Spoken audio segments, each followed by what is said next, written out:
Arnaud de Guerra, bonjour. Bonjour. Alors, vous êtes responsable du pôle recherche à l'Agence de la biomédecine et il se trouve que le 12 juillet dernier, le Parlement a définitivement adopté le texte autorisant la recherche sur l'embryon et les cellules souches embryonnaires, une recherche qui jusqu'à présent était interdite en France, sauf dérogation.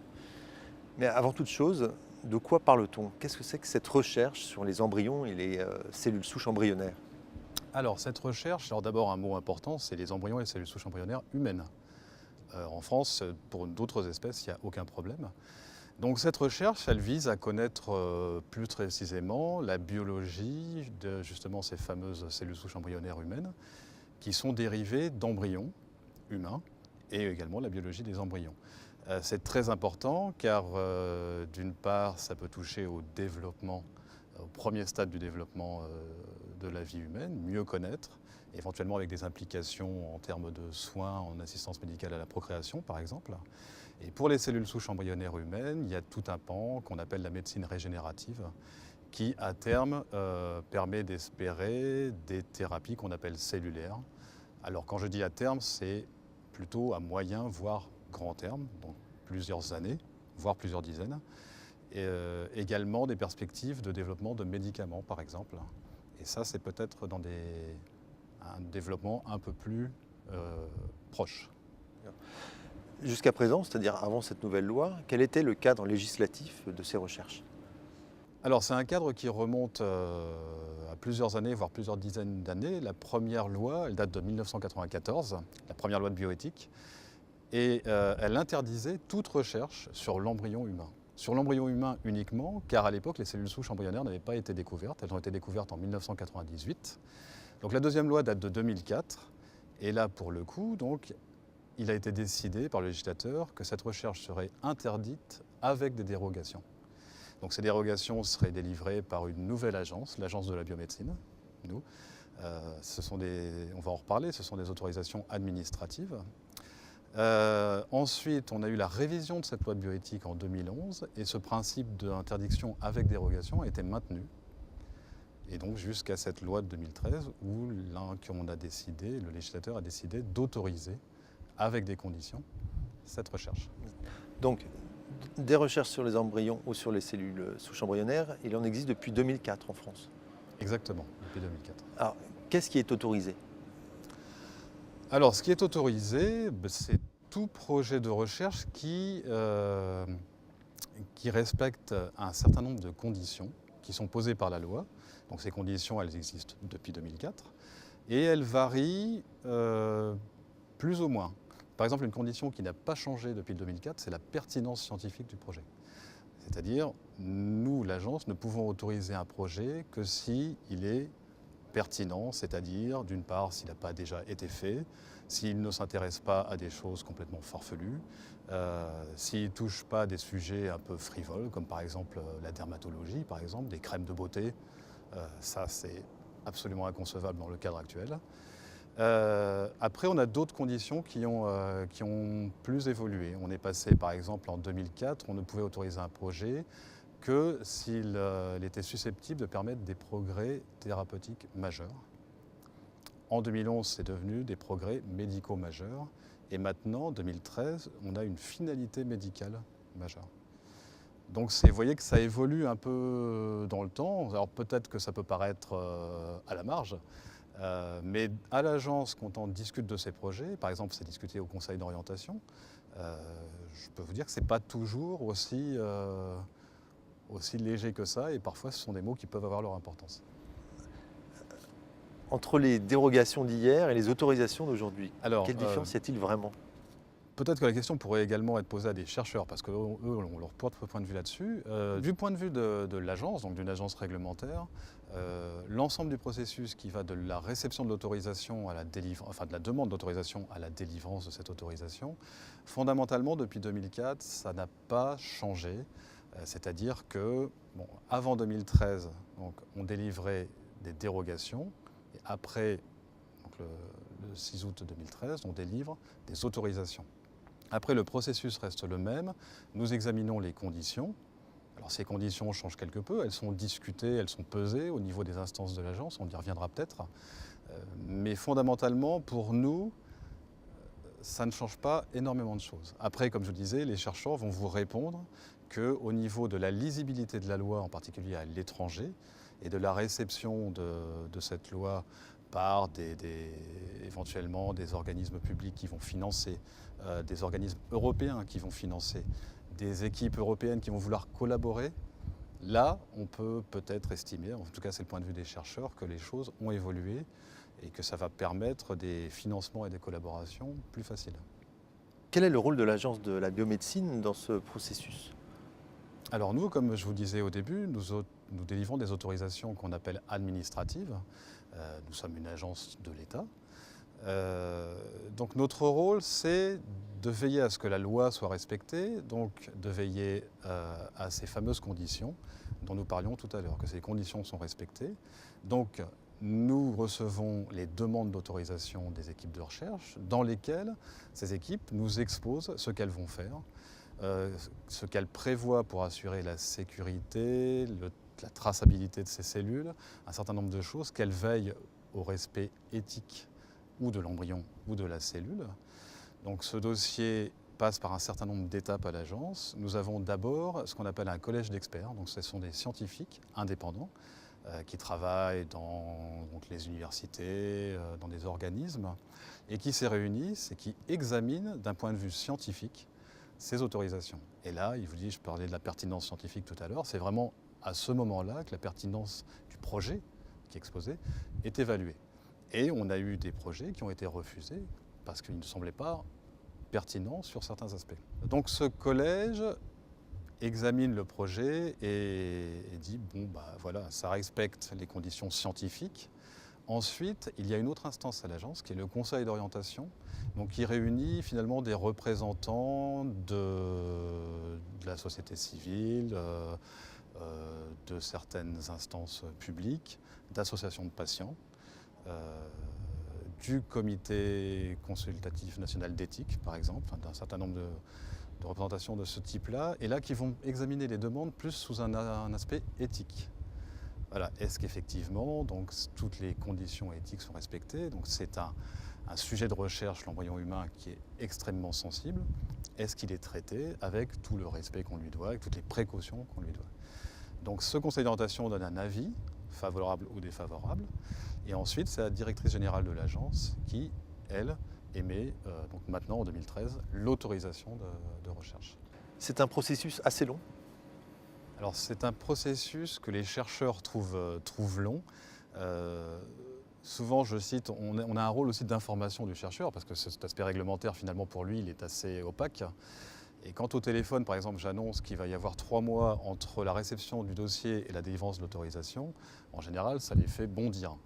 Après, d'expérience, c'est finalement, je crois, pas si grave que ça. Mais donc ça prend 3 mois parce qu'il faut que ces experts ils puissent examiner ce dossier. C'est des dossiers qui sont quand même assez complexes, donc il faut leur laisser un peu de temps, ce n'est pas d'une heure à l'autre. On réunit ces experts. Les experts du conseil d'orientation doivent avoir le temps aussi d'examiner les dossiers. Donc voilà, tout ça, ça prend 3 mois. La loi nous impose que ça ne prenne pas plus que 4 mois. Si au bout de 4 mois, il n'y a pas eu de décision, le projet est rejeté. Donc ce qui est de nous met une certaine pression quand même, parce que bon, ça serait sur des aspects qui ne doivent pas être considérés. Un retard d'une agence réglementaire, en tout cas nous on ne l'envisage pas. Vous pouvez nous donner quelques chiffres sur la recherche sur les embryons ou sur les cellules souches embryonnaires en France? Alors, les chiffres, moi j'aime bien parler en équipe. Alors ce qui est important peut-être de préciser, c'est que ces autorisations, ce sont des autorisations par projet, pas par équipe. Donc une même équipe qui conduirait 2 projets un peu différents aura 2 autorisations. Ce n'est pas un blanc-seing pour tout ce qu'ils veulent faire, c'est vraiment des choses très précises. Alors actuellement, par exemple, on a 37 équipes en France, 37 équipes de recherche qui mènent des projets. Alors des projets sur l'embryon, on en a extrêmement peu actuellement. Actuellement, on a 2 projets seulement, 2 équipes qui travaillent sur l'embryon humain tel quel. Donc c'est assez peu finalement comparé donc aux 35 autres équipes qui, elles, travaillent sur les cellules souches embryonnaires. Ces recherches ont quel but? Alors en ce qui concerne l'embryon, donc ça va être assez vite fait, comme je disais, il n'y a que 2 équipes. Ce sont des projets qui examinent le développement de l'embryon à ces stades très précoces, car finalement on en sait très très peu. Paradoxalement, on en sait énormément sur l'animal, mais on en sait assez peu sur l'être humain et il y a des conséquences, par exemple en termes de soins, qui peuvent être importantes. Donc elle s'intéresse vraiment à comment fonctionne l'embryon, comment il se développe à ces stades très très précoces. Ensuite, sur les cellules souches embryonnaires, on a un panel qui est beaucoup plus important. On a beaucoup de projets qui s'intéressent sur la façon dont on va pouvoir différencier ces cellules souches embryonnaires en différents types de tissus. Comment on fait pour obtenir du tissu cardiaque, comment on fait pour obtenir du tissu hépatique, de la peau. Voilà, vraiment, c'est des mécanismes de différenciation, c'est des projets qui sont assez complexes. Par ailleurs, on a aussi, sur un des types assez particuliers de cellules souches embryonnaires, on a des projets qui étudient les maladies. Donc on a dérivé des cellules souches embryonnaires à partir d'embryons, entre guillemets, qui avaient un défaut génétique. Et on essaye de voir les conséquences de ce défaut génétique sur ces cellules. Qu'est-ce qui va empêcher finalement qu'elles se différencient, justement on parlait de différenciation, qu'elles se différencient normalement en muscles, par exemple. Ça, c'est des projets qui sont évidemment assez intéressants d'un point de vue thérapeutique. On a des projets qui sont un peu plus théoriques mais qui ont des conséquences importantes, qui examinent pourquoi ces cellules souches embryonnaires sont si spéciales. Comment ça se fait que par rapport à d'autres cellules, on peut obtenir finalement tous les tissus. Ça veut dire qu'elles ont un mécanisme assez particulier. Donc ça, c'est des projets aussi. Et une dernière catégorie de projets, si vous me permettez, c'est comment on va pouvoir déceler des médicaments, des substances justement qui pourraient traiter des pathologies pour lesquelles ces cellules souches sont des modèles. D'où viennent tous ces embryons ? Alors ces embryons viennent tous d'assistance médicale à la procréation, c'est-à-dire qu'ils ont été obtenus par fécondation in vitro. Alors c'est important de dire que ce sont des embryons extrêmement jeunes. C'est des embryons qui n'ont pas encore été transférés chez la femme, bien sûr, donc ça veut dire qu'ils ont moins d'une semaine. Donc on parle vraiment de stade très précoce de l'embryon. Quelques cellules. Quelques cellules, effectivement, juste quelques centaines de cellules, on va dire, vraiment un dixième de tête d'épingle.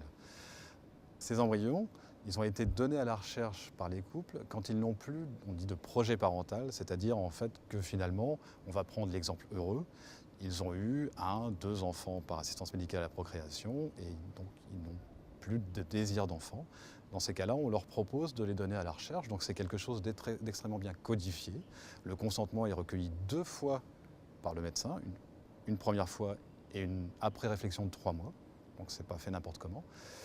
Alors il y a d'autres cas un peu plus particuliers où ils sont donnés à la recherche dans le cadre de ce qu'on appelle par exemple un diagnostic préimplantatoire. Ça, c'est des couples qui ont une histoire familiale de maladies génétiques et pour lesquels on décèle à des stades très précoces justement la mutation en charge de cette maladie familiale.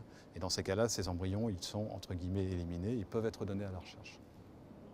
Avec l'arrivée des cellules iPS, c'est-à-dire des cellules souches produites à partir de cellules adultes, y a-t-il encore un intérêt à utiliser des cellules souches embryonnaires ? Alors c'est une très bonne question que s'est posée également le législateur.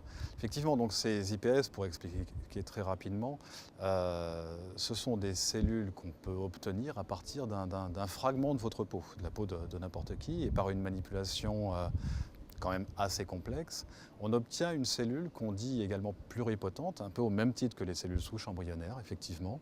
Alors, bon, après, il y a un débat qui est très scientifique, justement, de savoir quelle est l'équivalence entre ces cellules souches embryonnaires et ces IPS. C'est très important pour l'agence, car on parlait de conditions réglementaires tout à l'heure. Il y a une condition, pour faire simple, je ne vais pas reprendre les termes exacts, mais qui dit que si on peut faire une recherche par un autre moyen qu'en utilisant ces cellules souches embryonnaires, dans ces cas-là, il ne faut pas délivrer l'autorisation. On l'a fait par l'autre moyen. Et ces IPS, ça peut être un autre moyen. Donc effectivement, c'est très très débattu. C'est vraiment le fondement, je dirais, de ces conditions de la loi depuis qu'elles existent. Donc ces IPS, elles existent depuis 2007. Et c'est quelque chose qui est toujours regardé de très très près par l'agence. Alors maintenant, le débat scientifique fait rage, c'est peut-être beaucoup dire, mais effectivement, il y a de nombreux articles qui sortent. Est-ce que ces deux types de cellules sont équivalentes ? Pour l'instant, il semblerait que non. Aucun scientifique va vous dire que les cellules souches embryonnaires et les IPS sont exactement la même chose. Elles partagent un très très grand nombre de propriétés en commun, mais elles seraient plutôt, on va dire, sœurs que sœurs jumelles. On pourrait faire très très grossièrement. Comment encadre-t-on la recherche sur l'embryon dans les autres pays? Alors, l'Europe, les États-Unis. Alors, on a une palette de réglementation qui est très très étendue. On va d'une interdiction totale, en Europe comme par exemple, on va dire en Pologne, où là, la recherche sur l'embryon et sur les cellules souches embryonnaires est interdite. On a des législations qui sont un peu plus souples, pas tellement. Par exemple, l'Allemagne, on ne peut pas faire de recherche sur l'embryon. En revanche, on peut faire des recherches sur les cellules souches embryonnaires. Donc, ce qui veut dire que les cellules souches embryonnaires, elles doivent venir de l'étranger. On n'autorise pas de destruction de l'embryon sur le territoire. Après, on a des législations qui sont un peu comme la législation française, par exemple, où on peut faire de la recherche sur l'embryon et les cellules souches embryonnaires, mais on ne peut pas, par exemple, créer d'embryons pour la recherche. C'est totalement interdit. Comme j'ai dit tout à l'heure, les embryons qu'on utilise, c'est des embryons qui ont été produits dans un but d'obtenir un enfant. Et ensuite, bon, comme je l'ai expliqué, pour un certain nombre de raisons, elles sont données à la recherche. Après, il y a d'autres pays qui autorisent la création d'embryons pour la recherche. C'est des embryons qui sont spécifiquement obtenus.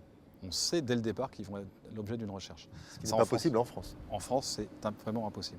Et c'est vrai qu'éthiquement, c'est quand même assez transgressif. Enfin, ça dépend des points de vue, mais ça reste quand même problématique. Il y a certains pays, par exemple, qui autorisent également ce qu'on appelle le clonage thérapeutique.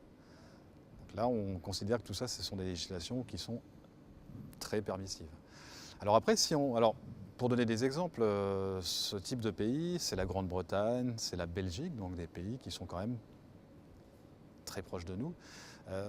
Si on élargit un peu, je voudrais juste donner un exemple qui est quand même assez particulier parce qu'on a tendance à l'oublier. Si on va jusqu'aux États-Unis, il faut bien comprendre, parce qu'on n'en parle pas beaucoup, que sur fonds fédéraux, la recherche aux États-Unis n'est permise que sur les cellules souches embryonnaires.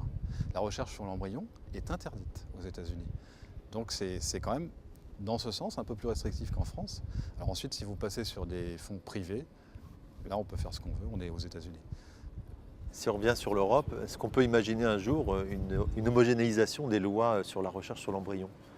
Alors à court terme, ou moyen terme, comme je vous le disais, ce sont des législations qui sont très très diverses. Donc la Pologne, tout interdit, l'Allemagne partiellement interdit, la France plutôt pas très interdit, la Grande-Bretagne et la Belgique très libéraux. On en est très très loin. Et très franchement, je ne vois pas dans un futur, même à 10 ans, je ne vois pas une homogénéisation de la législation en Europe. Et concernant la loi française, est-ce qu'on peut imaginer encore une évolution des textes? Alors ça, c'est aux législateurs de décider. Nous sommes une agence réglementaire, nous le suivons. En même temps, il me semble qu'actuellement, en 2013, il n'y a plus de sujet pour une évolution sur les cellules souches embryonnaires. Maintenant, la science progresse très très vite. Par exemple, pour les IPS, il n'est pas exclu qu'il y ait l'émergence d'un sujet assez sensible. Ça, c'est aux législateurs de voir. Arnaud de Guérin, merci. Merci à vous.